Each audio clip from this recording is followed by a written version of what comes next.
Es fuerte nuestro Dios, es consolador nuestro Dios. Bueno, creo que está viéndose un poco oscuro mi rostro. No sé qué es lo que esté pasando.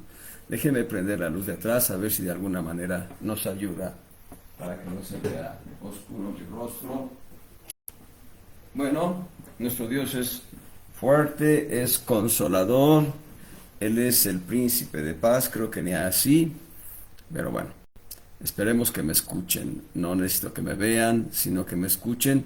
Pero sobre todo que vean a Cristo, no a mí. Busquen a Cristo dentro de su corazón.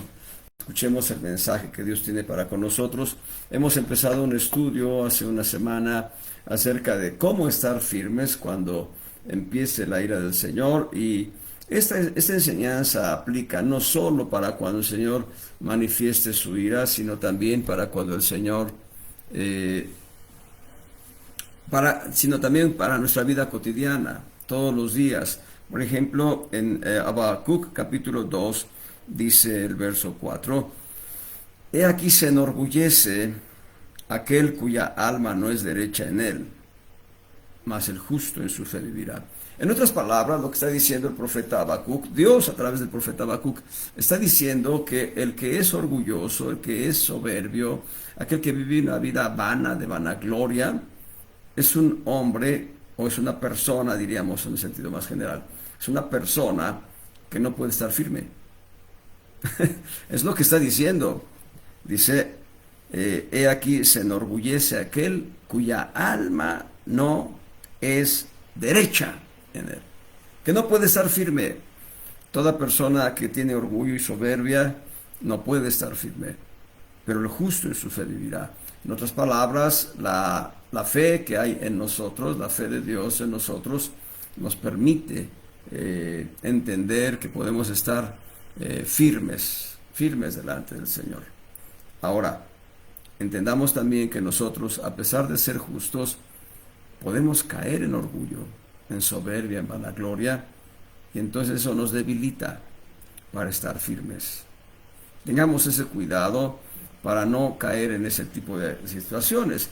Por ejemplo, hay ministros de Dios que llegan a una iglesia local, comparten la palabra, y entonces el pastor le dice: esta es una bendición para usted, y le obsequia, le dan un sobre con dinero, y dice: no, no, no, no, no, yo no lo hago por dinero. Y están menospreciando la bendición de Dios. Es una expresión de orgullo, no es humildad, es orgullo, porque deben recibir, pues es una bienaventuranza recibir, y es una mayor bienaventuranza el dar. Así que el que da se queda sin la bienaventuranza porque, no, porque le están rechazando, y el que rechaza se queda sin la bienaventuranza por rechazar, pero está arruinando la bienaventuranza del que le está ofreciendo, del que le está dando. Es un ejemplo de orgullo, de soberbia. ¿Saben una cosa? Caín cometió el pecado de orgullo, de soberbia, porque, en primer lugar, fue orgullo de vanagloria. ¿Cuál fue la vanagloria? Una gloria hueca, una gloria vacía, una gloria que no tenía sentido. Bueno, ofrecer lo mejor del campo, la fuerza de sus manos. Pero viene el orgullo y la soberbia cuando, después de asesinar a su hermano, Dios quiere un diálogo con Caín. Ese diálogo no se da, pues el corazón de Caín está derrumbado, está tumbado por causa de la soberbia, por causa de la vanagloria, por causa del orgullo. Y esto no le permite. Dios lo que está procurando es que el corazón de Caín se arrepienta, que venga una reconciliación con su Creador. Pero Caín, en la medida que va creciendo su soberbia y su orgullo, llega un momento en que hace su pecado más grande que Dios. Es lo que hace la gente cuando rechaza el Evangelio de Cristo. Bueno, hemos empezado a ver estos principios que nos permiten estar firmes delante del Señor. Hemos visto el primer principio, que es la verdad. La verdad nos hace estar firmes delante de Dios, la verdad dentro de nuestro corazón. Y en Juan capítulo 17 dice: santifícalos en tu verdad. Tu palabra es verdad. Así que es la palabra de Dios, la verdad de Dios, la que nos sustenta y la que nos hace estar firmes. Hablando un poco todavía sobre ello y después veremos el segundo punto ya enseguida. Pero ahí en Lucas 4:4, Jesús respondiendo le dijo, escrito está, que no con pan solo vivirá el hombre. Y ahora vean este punto, sino con toda palabra de Dios.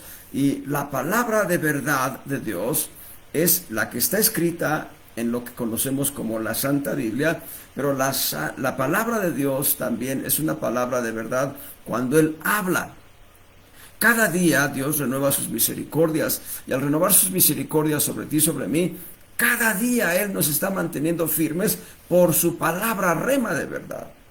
La palabra logos nos da firmeza en la medida que nosotros la leemos, la masticamos, la digerimos, la deglutimos. En la medida que la palabra de Dios viene a ser parte de nosotros, la palabra logos, la palabra escrita, en la medida que viene a ser parte de nosotros, fortalece nuestra estructura espiritual y nos mantiene firmes delante de Dios. Pero cada día Dios da palabras de bendición sobre nuestras vidas para que estemos firmes. El decir, no solo de pan vivirá el hombre, en realidad está hablando de que el hombre no va a estar firme sin la palabra rema de Dios que cada día habla para que tú y yo estemos completos en el Señor. Esto está en Lucas 4:4 y en Mateo 4:4. Así que es la verdad de Dios, la verdad escrita, y es la palabra rema de Dios que nos habla cada día, que nos permite estar firmes. Punto número 2, vayamos al punto número 2 para no estacionarnos. La oración. El punto 2 que nos mantiene firmes delante de Dios es la oración. Orar es la acción y efecto de hablar a través de la boca. Y orar en el plano bíblico es la acción y efecto de hablar con Dios. Hablar con Dios. La oración puede ser una meditación. El salmista dice, escucha, oh Señor, mi meditación, atiende a mi meditación, a la meditación mía. La oración puede ser un susurro. Ana estaba en aquel santuario en Silo y ahí estaba el sumo sacerdote Eli, viendo y observando a Ana. Ana apenas murmuraba con los labios, pero el sumo sacerdote no escuchaba lo que Ana hablaba. Y Eli, considerando que estaba ebria, la corre. Le dice, vete a digerir tu vino. Pero ella estaba orando delante de Dios, diciendo, si me dieres un hijo, yo lo consagraré delante de ti, y todos los días que viva será tuyo. Ana solamente balbuceaba delante de Dios. La oración puede ser un clamor, Señor, ayúdame. Cuando estamos en una aflicción fuerte, una aflicción profunda. El Salmo 3, con mi voz clamé a Jehová, y Él me respondió desde el monte de su santidad. Y entonces encontramos que la oración, la comunión con Dios, es una forma de estar firmes delante de Dios. Primera de Corintios 16:13. Primera de Corintios capítulo 16, verso 13. Es el verso clave en este punto 2 y va a decirnos, velad y estad firmes en la fe. Velad, estad firmes en la fe. Ahí está la firmeza en la fe. Portaos varonilmente. Y eso habla de una actitud sobria, estar sobrios, estar firmes, estar en la condición correcta, como si fuera un soldado que está para enfrentar a su enemigo.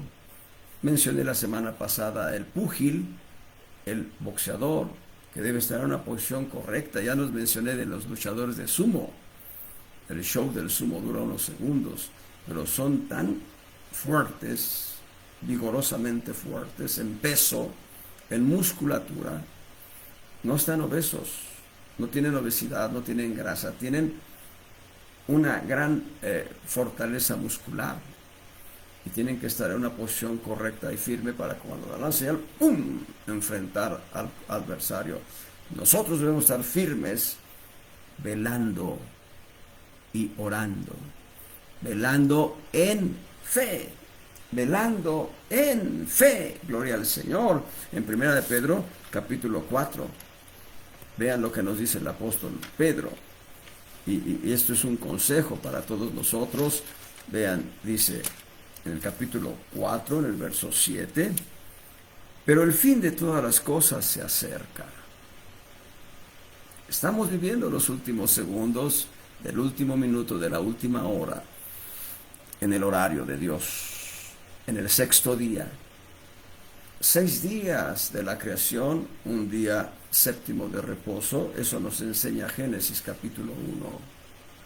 Bueno, 6 días desde Adán y Eva hasta aquí. Estamos viviendo, de acuerdo a la manecilla del reloj, los últimos segundos de la última hora del sexto día, porque enseguida viene primero la tribulación y después el día del reposo de Dios, que es un milenio, 1000 años. Entonces dice el apóstol Pedro, dice, el fin de todas las cosas se acerca, sed pues templados y velad en oración. Sed templados y velad en oración. Es decir, la vela, es decir, pasar una noche en vela sin dormir, no es para estar diciendo chismes, no es para estar contando chistes, no es para estar viendo una película o para estar viendo cualquier programa que se te antoje. No, la acción de velar tiene que ver con búsqueda de comunión con nuestro Dios. Bendito sea el Señor. Esa es la intención de velar. Miren, hermanos, cuando dejamos de orar, cuando dejamos de velar, la oración es más enfática en cuanto al tema de velación, pero cuando dejamos de tener comunión con Dios, corremos un riesgo. Somos muy vulnerables. En primer lugar, el diablo y el mundo no nos quieren. El diablo no nos quiere porque sabe que nosotros vamos al lugar que él menospreció, vamos al lugar que el diablo mismo abandonó con fuerte violencia. Dios lo echó con fuerte violencia, lo arrojó fuera. Y el diablo no solo fue arrojado con gran violencia del cielo, sino que además Cristo le aplastó la cabeza en la cruz. El diablo ya no tiene cerebro, el diablo tiene solamente sensaciones y sentimientos de venganza profunda, y a la única que le puede pegar es a la iglesia. La gente sin Cristo está ligada al diablo, está atada por el enemigo. Pero la gente de Cristo, los que somos de Cristo, somos posibles víctimas del Señor, y si víctimas del diablo, perdón, y si nosotros nos soltamos de la mano de Dios, corremos el grave riesgo de ser arrasados por la fuerza de la cola que aún está ahí dando sus coletazos, esa serpiente antigua, y el que se acerca lo tumba. El proverbio dice que al que aportillar el vallado le morderá la serpiente. Entonces, si abrimos nosotros puerta, el diablo nos va a zarandear. Pero estando tomados de la mano del Señor, el diablo no nos hace caso, no nos hace daño, se va huyendo. Vean cómo lo dice el apóstol Pedro también ahí en el capítulo 5, en los versos 8 y el 9, solo la primera parte del verso 9. Dice, verso 8, sed templados. Esto nos habla de una vida de equilibrio. Sé que les debo la enseñanza, las conclusiones de la vida en equilibrio, espero pagárselas en breve, en cosa de algunos domingos futuros. Dice, sed templados y velad. Dice, porque vuestro adversario, el diablo, cual león rugiente, anda alrededor buscando a quien devore. Verso 9, al cual resistid firmes en la fe. Nosotros vamos a resistir firmes en la fe al enemigo en oración. La oración, la palabra velad, tiene que ver con comunión con Dios, tiene que ver con relación de diálogo con Dios. Y debo decirles algo que ya les comenté hace poco y reiterarlo. La oración no es un monólogo, la oración es un diálogo. En el monólogo estoy, papá, Dios, dame esto, bla, bla, bla, bla, bla, bla, le doy la lista, ya está. Aquí están todas las peticiones, adiós. Eso es monólogo. La oración es un diálogo. Dios, Padre, y después hacer un silencio y dejar que el Señor hable en nuestros corazones. Miren, estaba orando en la mañana, no es presunción, simplemente es un deber nuestro orar siempre. Estábamos orando, mi hermano José María Rivas, con cuño mío, y yo, y al estar orando, Dios me habló una palabra, una bendición. Gracias a Dios que me habló. No solo es diálogo, no solo es monólogo, no es lo que debemos hablar con Dios, sino dejar que Dios nos hable a nosotros.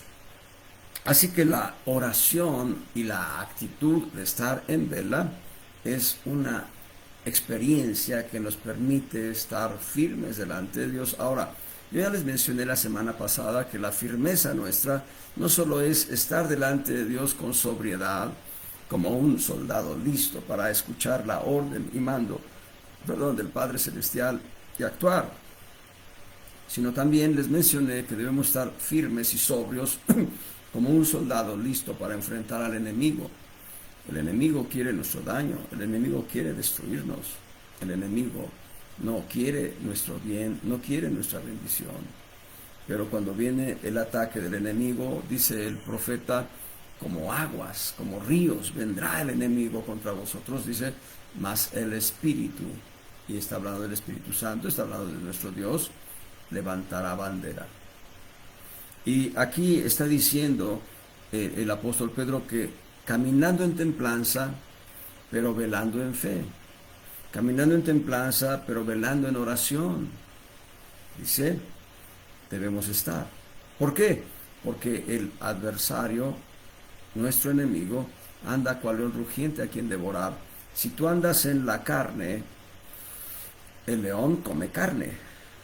El león olfatea la carne y cuando la encuentra, la devora. Y además el león, y aquí en la perspectiva, Satanás no es león, pero es un imitador. Cristo es el león de la tribu de Judá y no está para devorarnos, sino para defendernos. Pero así les menciono, cuando el diablo imita la posición del león, pues no solo hay un carroñero que sea león, también las hienas y los perros salvajes y los buitres, en fin, depende del lugar donde te encuentres. Hay depredadores. Si tú andas en la carne, vas a sufrir los embates del enemigo. Pero si tú estás en oración, y fíjate, parece ser una incongruencia, pero te voy a dar el punto de equilibrio en este aspecto. Si tú estás caminando en oración, no estás caminando en la carne. El que se ocupa del espíritu se vuelve en una situación sencilla como ajeno a la carne. Al moverte en el espíritu, el diablo no te olfatea. Es más, te lo voy a decir de una manera como lo mencioné ya la semana pasada. Cuando tú estás en comunión con Dios, lo único que vas a ver es la espalda del diablo porque va huyendo de tu presencia. El diablo no le tiene miedo a la gente que conoce mucho de Biblia. El diablo no le tiene miedo a la gente que conoce mucho de Biblia. El diablo le tiene miedo a la gente consagrada, la gente que busca el rostro de Dios. A ellos les tiene miedo el diablo. Entonces, si tú estás consagrado a Dios, si tú estás caminando en oración, si tú procuras tener tiempos de comunión con Dios, muchas horas, todo lo que te dé tu libertad de acuerdo a tus actividades, ¿sabes? El diablo va a huir de ti. Veamos otro texto bíblico, Cantares, capítulo 5, verso 2, la primera parte del verso. Cantares, capítulo 5, verso 2 dice, yo dormía pero mi corazón velaba. Y lo puedes leer también de esta manera. Yo dormía, pero mi espíritu velaba. Y cuando habla del espíritu humano, está hablando del corazón interior.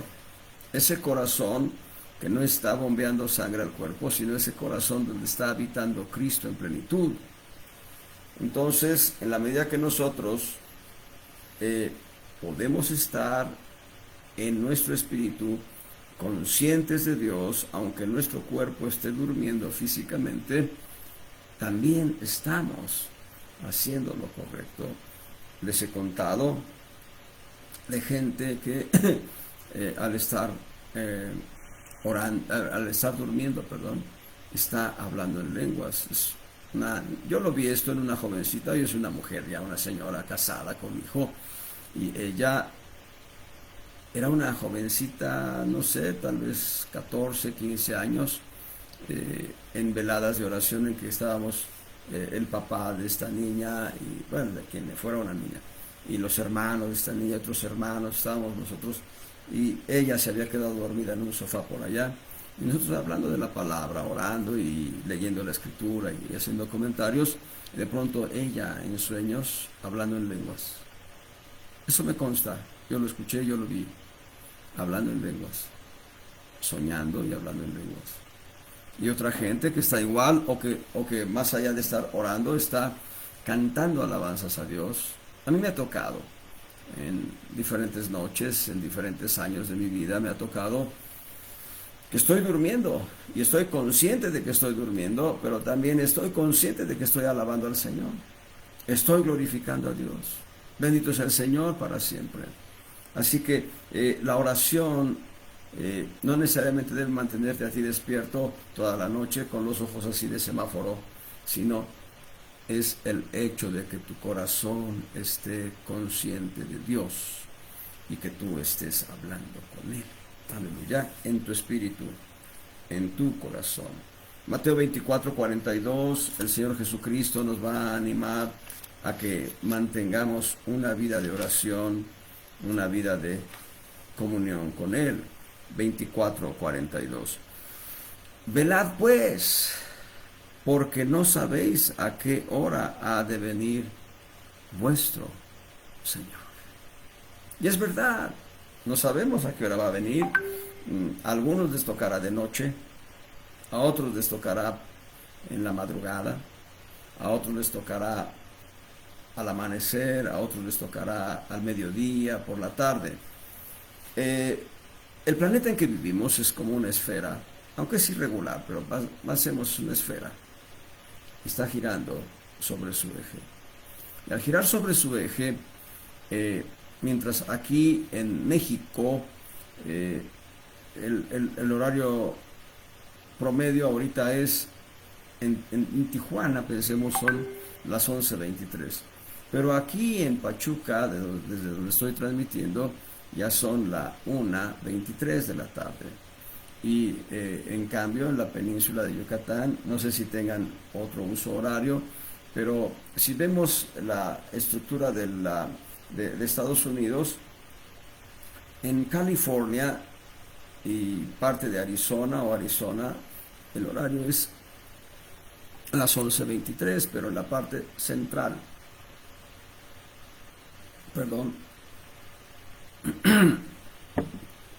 en la parte central de Estados Unidos es una hora menos, y luego un poco más hacia Texas, 2 horas menos, yo digo 2 horas más, corrijo, 2 horas más, perdón. Así que para Texas y la parte central de Estados Unidos son la 1:24, 1:30 casi, pero la parte atlántica, hacia donde está Florida, donde están las Carolinas, es 1 hora más todavía, debe ser ya las 3 tal vez de la tarde, 3:30 de la tarde. Bueno, eso lo pongo en la estructura para que entendamos que el día que Cristo venga y a la hora que Él venga, unos estarán durmiendo, otros estarán despertando a sus labores primarias, a sus labores cotidianas, matinales. Otros ya estarán en desarrollo de su jornada de trabajo y otros estarán terminando la jornada de trabajo. No sabemos la hora en que va a venir, pero una cosa es cierta, estarán sucediendo todos este tipo de eventos dada la forma esférica de la Tierra. Por eso, como no sabemos el día ni la hora, el Señor nos anima, velad, pero velad en oración. Ahí en 25:13, Mateo 25:13, dice el Señor nuevamente, velad pues, porque no sabéis el día ni la hora en que el Hijo del Hombre ha de venir. Y ahora en el 26:41, Mateo 26, verso 41, estos versículos se repiten en Marcos y en Lucas, así que los pueden confrontar. Y en 26:41 de Mateo, velad y orad. Ahí están ligadas la oración con la acción de velar, para que no entréis en tentación. Primer punto, cuando nosotros estamos en oración, la tentación se va. Pero dice algo más, dice, el espíritu a la verdad está presto, esto es, está dispuesto, nuestro espíritu está dispuesto, dice, pero la carne está enferma. Yo diría, la carne está enferma en la perspectiva que nos da Cristo, pero agregaría, la carne está putrefacta, está echada a perder nuestra carne, la carne debe morir, es el destino de nuestra carne. Y cuando hablo de carne, en el sentido de putrefacción, en el sentido de descomposición, en el sentido de que debe morir y debe descomponerse por completo, no estoy hablando de el cuerpo físico, que es la soma del ser humano, sino estoy hablando de el sarx del corazón del alma, el sarx que mueve las intenciones del corazón. Y el Señor nos advierte que del corazón del alma, acuérdense que tenemos 3 corazones. El corazón de nuestro espíritu, donde está habitando Cristo en plenitud, es como una casa de 3 recámaras. La más profunda, la más íntima, es donde está Cristo, en el corazón de nuestro espíritu humano. El corazón del alma, que es donde están los sentimientos, afectos, emociones, anhelos, 4 leyes, en fin, el corazón del alma es de donde salen los malos pensamientos, los malos deseos, los adulterios, las fornicaciones, las hechicerías, etcétera, etcétera, etcétera, etcétera. Pero en la medida que en el punto 1 llenamos el alma, el corazón del alma, de la palabra de Dios, entonces aquellos pensamientos no van a salir por nuestra boca, sino van a salir expulsados. La carne está enferma y la carne debe morir con la palabra de Dios, la guillotina, la espada, el cuchillo que corta la carne, pero también con la oración, es el segundo punto que estamos mencionando. La oración busca lo que es del espíritu. Miren lo que dice Gálatas, el contraste de espíritu y carne, entendiendo, insisto, por carne, el sarx, las intenciones del corazón, del alma. Vean cómo lo dice el apóstol Pablo cuando escribe los Gálatas, en Gálatas capítulo 5, versos 16 y 17 hasta el 18. Dice, digo pues, andad en el espíritu y no satisfagáis la concupiscencia de la carne. Concupiscencia es deseo desenfrenado. Lo quiero y lo quiero ahora. Eso es concupiscencia. Hay concupiscencia por los alimentos, hay concupiscencia por el sexo, hay concupiscencia por los juegos de azar, hay concupiscencia. Tantas expresiones de la carne hablan de su concupiscencia, deseo desenfrenado. Dice más, dice, verso 17, porque la carne codicia contra el espíritu y el espíritu contra la carne, y estas cosas se oponen una a la otra para que no hagáis lo que quisierais. Verso 18, pero si sois guiados del espíritu, no estáis bajo la ley. Y bueno, este es un contraste que va a enfatizar Pablo en cuanto a la ley y el espíritu. La ley y la gracia. La ley y la gracia. La gracia se mueve en el espíritu de Dios, la ley se mueve en la carne. Porque Pedro, el apóstol Pedro, va a decir que nadie pudo cumplir la ley. Podríamos agregar ahí un apéndice, solo Cristo pudo cumplir la ley de Dios. Pero nadie más ha podido cumplir la ley. y que me mande un mensaje, el que ya pudo cumplir la ley al 100%, que me mande un mensaje diciendo yo sí cumplo la ley a la perfección. No es cierto, son mentirosos los que digan eso. Solo Cristo pudo cumplir la ley para que nosotros estemos cumplidos en Cristo. Bueno, entonces la oración, la comunión con Dios nos permite estar firmes delante del Señor, velar en oración, velar para no desmayar, velar para no ser consumidos por el diablo, dado que Él es como un león rugiente que anda buscando a quien devorar. Velar, estando expectantes de que Cristo viene pronto. Ese es el punto de velar, es el punto de la velación, estar en comunión con Dios, en oración, en alabanza, en adoración, en meditación de la palabra inclusive. Número 3, ¿qué nos mantiene firmes? ¿Qué es lo que nos puede mantener firmes delante de Dios cuando comience su ira? ¿Qué es lo que nos puede mantener firmes delante del diablo cuando quiera perpetrar un ataque en contra nuestra? ¿Qué es lo que nos puede mantener firmes contra las corrientes de este mundo que tratan de dañarnos, que tratan de hacernos tropezar? ¿Qué es lo que nos mantiene firmes? Ya vimos la palabra de verdad, ya vimos la oración al estar velando. Y número 3, la libertad gloriosa de los hijos de Dios. La libertad gloriosa de los hijos de Dios. Tú y yo ya somos libres. Y aquí mismo, ya que estamos en Gálatas, y en el mismo capítulo 5, pero en los versos 1 al 4, leemos lo siguiente. Estad pues firmes, ahí está, estad firmes. Como decían en la primaria. Firmes. Descanso. Firmes. Ya. Bueno, estad pues firmes en la libertad con que Cristo nos hizo libres, y no volváis otra vez a ser presos en el yugo de servidumbre del pecado. Verso 2. He aquí yo, Pablo, os digo que si os circuncidareis, si viniereis a querer cumplir la ley, dice, Cristo no os aprovechará nada. Porque Cristo es el autor de la gracia, en tanto que la ley nos marca un orden de conducta que nadie puede cumplir. Nadie. Cristo ya cumplió la ley. Fuera de Él, nadie. Verso 3. Y otra vez vuelvo a protestar a todo hombre que se circuncidare, que está obligado a hacer toda la ley. Obligados a hacer toda la ley por completo. ¿Qué dice el verso 4? Vacíos sois de Cristo Jesús. Vacíos sois de Cristo los que por la ley os justificáis. De la gracia habéis caído. Dios nos ha dado una libertad gloriosa en Cristo Jesús. Y Dios no quiere que esa libertad sea corrompida.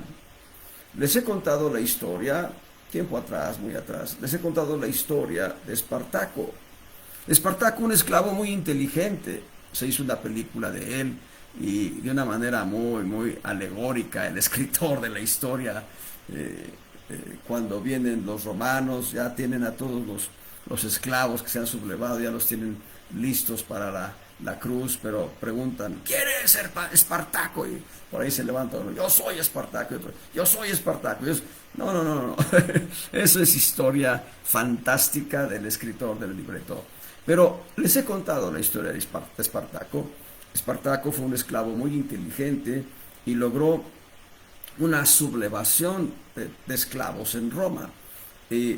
Ellos empiezan una rebelión, y entonces en esa rebelión logran vencer a los ejércitos romanos. Había diferentes compañías del ejército romano, y entonces ellos empiezan a avanzar. El propósito de Espartaco era llegar a la frontera germánica, hoy Alemania, ¿sí?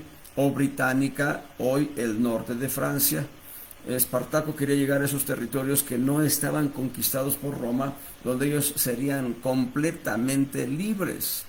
Pero de acuerdo a la historia que yo he leído, se dice que cuando ellos estaban avanzando, este ejército de esclavos, ya bien pertrechados, ya bien enterados de cómo era la guerra y cómo enfrentar al ejército romano, Cuando ellos están avanzando, viene una compañía del ejército romano y a Espartaco se le da la noticia y él dice, bueno, pues vamos a tomar Roma. Y ese fue el gran error de Espartaco. Cuando él pretende tomar la ciudad capital del Imperio Romano, es derrotado. Y entonces vienen a ser crucificados para testimonio a todos los esclavos que entiendan que ese será su destino final. Pero hay un detalle que yo entresaco. Si ellos ya eran libres y estaban camino a su lugar de libertad, ¿por qué no terminaron la empresa? ¿Por qué no siguieron en esa libertad, aunque era a fuerza de violencia y a fuerza de guerra? ¿Por qué no siguieron disfrutando de esa libertad? Bueno, habría que preguntarle a Espartaco, no lo tengo aquí presente para preguntarle, pero te voy a decir a ti, ¿qué es lo que provoca que tú vengas a tener un problema de esclavitud? No es la única causa, pero te voy a decir una de las tantas causas. La acabo de mencionar en Habacuc, capítulo 2, verso 4. Orgullo, soberbia, vanagloria. Eso llega a impedir que nosotros disfrutemos la libertad gloriosa de los hijos de Dios. ¿Sabes? Cuando yo, por alguna circunstancia, cometo una falta y en lugar de humillarme ante el Señor para pedirle perdón, estoy cargando esa falta, yo estoy caminando en orgullo y en soberbia. Porque Cristo dice, venid a mí los que estáis cargados, trabajados, cansados, yo os haré descansar. Y el salmista dice, poned vuestra carga sobre Jehová, echad vuestra carga sobre Jehová. Piensa tú nada más en esto. ¿Sientes en tu corazón remordimiento y sientes en tu corazón condenación cuando te pasas un semáforo en luz roja? Cuando no haces salto total frente a un alto de disco. Aquí en Pachuca no respetan los saltos de disco. Se los comento de una vez. No, van como si no tuvieran alto de disco, se pasan. Y si tú te pasas, te arrollan. O si tú vas en auto, te golpean. No se paran. No hacen alto total, como dice el reglamento. Pero tú que eres cristiano, tú que eres un hijo de Dios, ¿sientes remordimiento? ¿Sientes en tu conciencia algo que te fustiga y que te hace sentir que hiciste algo mal? Bueno, ven delante del Señor, echa tu carga sobre Jehová, echa tu carga a los pies de Cristo y sé libre. No tienes por qué estar viviendo condenación. ¿Qué van a decir de mí? Uy, creo que me vio el pastor. Ay, qué pena. No, hombre, trae tus cargas sobre el Señor, ponlas a los pies de Cristo, cualquiera que sea tu carga, cualquiera. ¿Sabes? Hemos hablado de Caín en alguna ocasión y ahorita retomo un poco a Caín. Caín, donde quiera que iba, era menospreciado porque había una palabra de maldición sobre su vida. Y debo decirte algo, si Caín, caminando con esa gran losa de maldición, hubiese volteado su corazón hacia Dios y le hubiese dicho, me pesa mi conducta, perdóname, Dios. ¿Sabes qué habría sucedido? Dios lo habría perdonado. Yo no tengo la menor duda. Es verdad que el hubiera no existe en la perspectiva humana, pero la perspectiva divina, el hubiera, tiene un panorama amplísimo, un espectro amplísimo de opciones. Dios conoce todas las alternativas y opciones que pudieron darse, pero Él sabe lo que se está viviendo y Él sabe lo que se está dando, y no tengo la menor duda. Caín habría sido perdonado. Y si Judas Iscariote hubiese volteado hacia la cruz en lugar de ir a ahorcarse, si Judas Iscariote hubiese ido a la cruz y hubiese dicho a los pies de la cruz del Calvario, me pesa haberte entregado, me pesa haberte traicionado, perdóname. La palabra profética en el Salmo diría de otra manera. Diría, aquel que se levantó contra mí, que volteó su calcañar, es decir, su talón para golpearme en el rostro, después se arrepintió y pidió perdón y fue redimido. Pero la palabra profética dice que ya estaba predeterminado que él no entregaría su vida a Cristo. El orgullo y la soberbia nos hacen cargar losas pesadísimas que no debemos llevar. Lo que tú y yo debemos llevar es el yugo de Cristo en mansedumbre y humildad. Así que Dios nos ha dado una libertad gloriosa.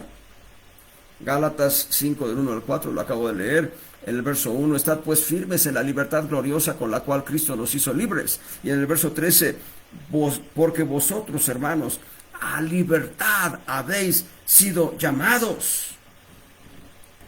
Solamente que no uséis la libertad como ocasión de la carne, sino servíos por amor los unos a los otros. Y esto es una gran verdad, lo que está diciendo Pablo en este verso 13. No uses la libertad que Dios te ha dado como ocasión de la carne. Pablo va a escribir a los Corintios y 2 veces va a decir esto. La primera dice, todo me es lícito, mas no todo conviene. Es decir, ¿me es lícito tomarme una botella de whisky? Yo diría sí. Pero cuando esté muy borracho voy a caer en disolución y en pecado y voy a embarrar mi vida de una suciedad que no le agrada a Dios. Por eso está diciendo enseguida, mas no todo conviene. Aunque me es lícito tomarme una botella de whisky, no me conviene a mí. Aunque me sea lícito beber vino en la comida, no me conviene, porque les aseguro, y esto porque lo experimenté en mi vida de pecado, es suficiente una copa para que me ponga ebrio. Por eso no bebo vino. Una ocasión, por razones de trabajo, estoy hablando de hace 5 años, 6 años, por razones de trabajo estábamos en un restaurante, y por razones de trabajo todos estaban bebiendo cerveza o vino, o algún licor fuerte. Yo estaba bebiendo jugo de naranja. Nada más el ambiente de ebriedad de aquellos me contagió. Yo no bebí una gota de vino, una sola gota de vino no bebí. Dice, no uséis la libertad como ocasión de la carne. Usemos la libertad para vivir en la justicia divina. El tema de la libertad es amplísimo, es muy, muy amplio, como el tema de los beneficios de leer la palabra de Dios, el tema de los beneficios de tener remas de Dios para nuestras vidas. Tenemos que hacer ese estudio. Pero en cuanto a la libertad gloriosa que Cristo nos ha dado, no debe ser un motivo para decir, bueno, pues, Dios ya me perdonó, Dios ya me perdonó, y que me perdone todavía un poco más, de manera cínica, ir y cometer pecados que a Dios no le agradan. Eso es grave. Eso es grave. El Señor nos ha dado libertad, no para caer en los apetitos, en las concupiscencias de la carne. El Señor nos ha dado libertad para vivir una vida de santidad. ¿Cuántas veces encuentras tú en el libro de Deuteronomio? Te voy a decir, en el Pentateuco, propiamente del libro de Éxodo a Deuteronomio, pero primordialmente en los libros de Números de Deuteronomio, y creo que también en Levítico. ¿Cuántas veces vas a encontrar, sed santos, porque yo Jehová tu Dios soy santo? La libertad que Dios nos ha dado es para vivir una vida de santidad, una vida de limpieza, cada día lavarnos con la palabra para ser limpios. Tenemos una libertad gloriosa y Dios no quiere que la estemos ensuciando, sino que vivamos firmes, sobrios. En la guerra, en lo natural en la guerra, es evidente que el uniforme se ensucia, se rompe. Eso es en lo natural en la guerra. En la guerra espiritual, Dios no quiere que tu armadura sea tocada por el enemigo. De manera tal que Dios te da una libertad gloriosa, no para que justifiques tus apetitos carnales. Te da una libertad gloriosa para que la disfrutes con acción de gracias en comunión con Él. Porque se trata de estar firmes delante del Señor. Yo no puedo estar firme delante de Dios si le doy lugar a mi carne. Ay, Señor, es que se me antojó esto y sé que es pecado, pero tú me perdonas. Pues sí, el Señor me perdona, pero yo ya no estoy firme delante de Él. Estoy firme cuando la libertad que Dios me ha dado la aprovecho para vivir una vida de consagración a Él. Vean lo que dice Juan 8:32. Estos pasajes los hemos leído en razón de otras enseñanzas, pero volvemos al mismo punto en Juan capítulo 8, verso 32. El Señor Jesucristo va a decir de esta manera: y conoceréis la verdad. El punto número uno que nos hace estar firmes delante de Dios, la verdad de Dios. Y conoceréis la verdad, y la verdad os hará libres. Y en el verso 36, así que si el Hijo os libertare, Cristo nos ha libertado. Seréis verdaderamente libres. No tenemos excusa. No hay pretexto. Somos libres. Aquel Espartaco regresó a querer pelear contra sus opresores y terminó muerto en la cruz. No en la cruz de Cristo, sino era una forma de darles muerte a muchos a través de la crucifixión. Eso no es el estándar de Dios. Dios nos ha dado libertad no para que regresemos al yugo de esclavitud del pecado, yugo de esclavitud del diablo, yugo de esclavitud de los hábitos del mundo, sino nos ha dado libertad para que seamos esclavos de la justicia, siervos de Dios. La palabra siervo es sinónimo de esclavo. Dios quiere que seamos esclavos de la justicia. Tenemos que hacer ese estudio sobre las 7 columnas en las que se apoya la justicia, pero dice ahí en Romanos 6:18, hablando de libertad, Romanos capítulo 6, verso 18, y libertados del pecado, sois hechos siervos de la justicia. Somos esclavos de la justicia. Hay un canto que dice: ya no soy esclavo del pecado, algo así dice. Soy esclavo del Señor. Somos libres de las ataduras del mundo. Somos libres de las cadenas del enemigo. Somos libres de los apetitos de nuestra carne para ser esclavos de Jesucristo. A mí me gusta eso. Ser esclavo de Jesucristo. Tenemos que esforzarnos en la gracia. Vamos a hablar del punto de la gracia en su momento, pero debemos esforzarnos en la gracia para seguir siendo esclavos de Jesucristo.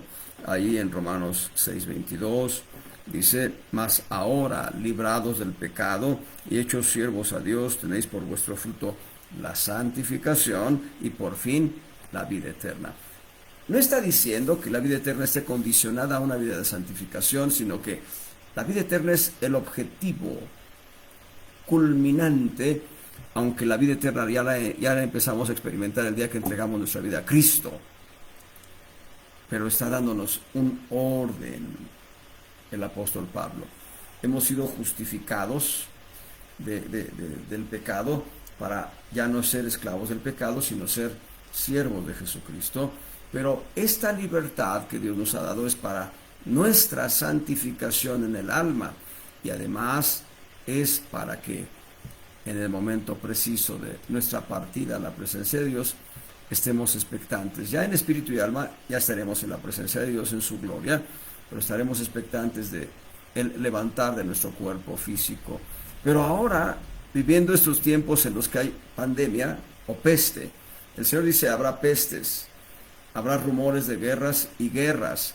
Bueno, ya ha habido muchas guerras, ha habido muchos rumores de guerras, y en estos momentos se está viviendo otro rumor de guerra, entre comillas, la amenaza de Rusia de invadir Ucrania. En fin, lo que pasó en Afganistán, que llegaron los talibanes a poseer otra vez Afganistán, y vean esas imágenes que son grandilocuentes por ahí de julio, agosto del año pasado, donde un avión de la Fuerza Aérea Norteamericana trae cientos, no sé si miles de personas en condiciones no propias para viajar, pero ahí vienen ellos, porque quieren huir de lo que está sucediendo en Afganistán. Todo eso ya está profetizado, y quizá nos toque a nosotros el advenimiento de Cristo y no tengamos que conocer la muerte física, solo la transformación de un cuerpo corruptible en uno incorruptible, de un cuerpo de bajeza en uno de gloria, de un cuerpo débil en un cuerpo fuerte. O como lo dice Corintios, 1 Corintios capítulo 15, nos da, no sé si son 6 o 7 las las formas de experimentar la transformación. Gloria sea al Señor. Así que bendito es el Señor, bendito es Dios. En Romanos 8:2. Porque la ley del Espíritu de vida en Cristo Jesús me ha librado. Vuelvo a leerlo. La ley del Espíritu de vida en Cristo Jesús me ha librado de la ley del pecado y de la muerte. Todo ser humano tiene la expectativa de 4 leyes en su corazón. Que se cumplan o no se cumplan depende del propio ser humano. Pero en cuanto a voluntad sometida a Dios me refiero. Depende de Dios en cuanto a salvación. Depende del ser humano en cuanto a una voluntad sometida al señorío de Cristo, pero voy a explicarlo. La ley del Espíritu de vida en Cristo Jesús es una ley de fe. Es una ley, más que de fe, es una ley que sobrepasa las expectativas de una vida de fe. Existen 4 leyes, cuatro leyes en el corazón del creyente, por lo menos, del ser humano, yo diría. Y el cumplimiento de cada ley siempre dependerá de la voluntad sometida al señorío de Cristo. La gente sin Cristo vive la ley del pecado y de la muerte, lo cual es semejante a un auto que va en reversa y en bajada. La humanidad va en reversa y en bajada y va a una velocidad que cuando toque el suelo explotará. Es parte de lo que viene como tiempo de tribulación, o lo que los profetas en el Antiguo Testamento dijeron, día de la ira de Dios. Muy bien, esa es la ley del pecado y de la muerte de la que habla este verso. Pero antes está la ley del Espíritu de vida en Cristo Jesús. Y en medio de esas 2 leyes están 2 leyes más. La ley de la mente y la ley de fe. Y la ley de la mente puede ser aplicada en sentido de punto neutro, o también, por ser punto neutro, también el vehículo sigue en bajada y en reversa. Pero si la ley de la mente la aplicamos en sentido positivo de velocidad de arranque o primera velocidad, es la que nos permite ya no solo frenar, sino avanzar hacia arriba para encontrar el camino e ir circulando por él. La ley de la fe te permite saltar los obstáculos en lugar de dar vuelta y buscar otros rumbos. La ley de la fe te permite saltar los obstáculos que están frente a ti. Y para eso nos ha dado el Señor ley de fe. Pero la ley del Espíritu de vida en Cristo Jesús es ir en alas de águila. En alas de águila, sobre las circunstancias, por encima de las nubes tormentosas que arrojan tanta agua hacia el suelo, pero tú encima de las nubes, viendo al sol de justicia, Cristo Jesús, llevando por la fuerza del Espíritu Santo, la fuerza del viento del Espíritu Santo, te lleva a una velocidad asombrosa en alas de águila. La libertad que nos ha dado la ley del Espíritu de vida en Cristo Jesús es una libertad gloriosa, gloriosa, y Dios quiere que la disfrutemos. Ahí mismo Romanos 8, verso 21, dice que también las mismas criaturas, noten, toda la creación, serán libradas de la servidumbre, de la esclavitud, de corrupción. ¿Saben ustedes por qué están sucediendo tantos fenómenos meteorológicos? ¿Por qué está sucediendo tanta degradación de este planeta, el calentamiento global y tantas otras cosas? Alguien dirá, bueno, porque Dios maldijo la tierra por amor al hombre. Puede tener un primer sentido, pero hay una corrupción manifiesta a través de la mano del hombre. Es la mano del hombre la que ha ido a talar árboles más allá de la capacidad que tiene el terreno, y entonces aquel terreno empieza a ser árido, empieza a no retener la humedad, empieza a convertirse en una tierra que en su momento fue de cultivo y ahora ya no se puede cultivar. Fue la mano del hombre la que modificó ecosistemas completos. Fue la mano del hombre. ¿Por qué lo hizo? El principio de todos los males, dice Pablo a Timoteo, es el amor del dinero. Cuando veas la mano del hombre trastornando ecosistemas, estarás viendo la ambición de unos cuantos peniques, aunque se traduzca en millones de dólares, comparado con lo hermoso que fue este planeta en la creación de la mano de Dios. Ahora, eso se está dando en razón de la mano del hombre, influenciada obviamente por el enemigo. Dios reprende al diablo. Pero a pesar de que este planeta llegue a estar en las ruinas totales, cuando Cristo venga y establezca su reino en Jerusalén, el desierto se transformará en un vergel. No tanto por una mano milagrosa, sino la mano de Dios obrando a través de Cristo, por supuesto.